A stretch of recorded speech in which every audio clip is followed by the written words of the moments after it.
This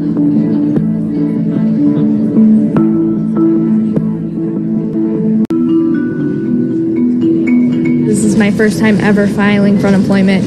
I have no idea what I'm doing. For 3 months now, I've been trying to receive benefits. Every dime counts, especially right now, especially if you have children getting ready to put them back in school. 30 million Americans are out of work, and after weeks of delays, people here in southern Oklahoma are trying to get help with their unemployment claims in person. The influx of unemployment claims nationwide is taxing the processing systems and has overwhelmed many states. Oklahoma has tried to fight these delays in recent weeks by holding large drop-in processing events in arenas and convention centers around the state, like this one in Ardmore, Oklahoma. I traveled 3.5 hours to get here, and I'm very grateful that they did this for us, because I know that they wouldn't have ever gotten to us through phones and email alone. I have been attempting to receive unemployment benefits since we first got quarantined. I never got them because I couldn't get through. I kind of gave up after a while. I can't seem to do anything online. I'm just completely locked out of everything. I can't get a virtual agent, can't call anybody, not getting any progress made whatsoever, so it's the last hope. Other states like Kentucky and Alabama have held similar in-person events, drawing large crowds and long lines. But Oklahoma's approach has been more comprehensive. According to the state's unemployment office, the previous in-person events in Tulsa and Oklahoma City helped roughly 9,000 people with their claims, with many people camping out and sleeping in cars the night before. Shelley Zumwalt is the interim director of Oklahoma's unemployment agency. She launched the series of events in July after desperate people started camping out in front of the Oklahoma City unemployment office. She's hoping to update the state's antiquated processing system, a challenge that states across the country are dealing with. We have a mainframe from 1978. And when I say we have a mainframe from 1978, I'm talking about the green screen from Oregon Trail. I'm talking about a system that you navigate by pushing F9 and F6. That is what I'm talking about.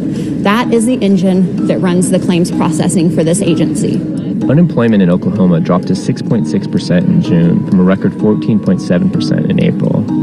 But the backlog has created unprecedented delays and hurdles. Out of the roughly 700,000 claims filed so far, almost half have been rejected. I'm out of work, so not getting the money is really difficult. Just kind of having to save up what I did get, and rely on that. The restaurant I worked at permanently shut down, and trying to find another job since then has been hard because everything shut down and everything's reopening back up, so not many people are rehiring because of the whole pandemic. Yeah, the process has been hard, for sure, especially having an 8-month-old son. I'm sorry. But having an 8-month-old son and trying to provide for him and take care of him, it's hard. It's very hard, and moving to a completely different new state and trying to figure out everything here it makes things 10 times harder, but it makes me,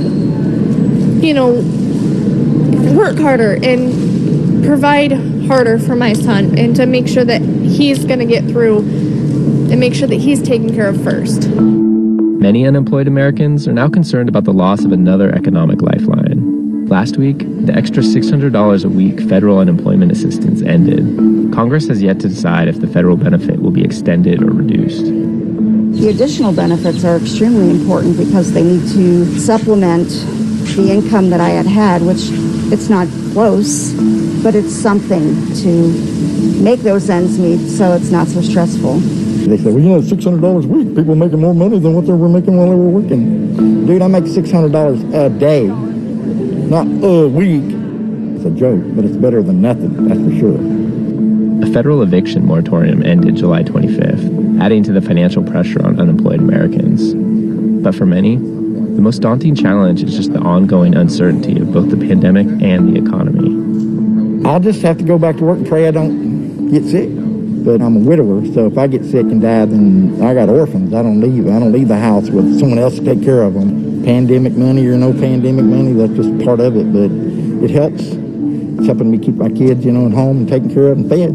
That's about the most you can ask to anything right now. Me and my family and I, we've coped through just prayer and having fun, enjoying each other, trying to keep a positive mind, trying to do the best we can, joking around. Sometimes you got to laugh to keep from crying.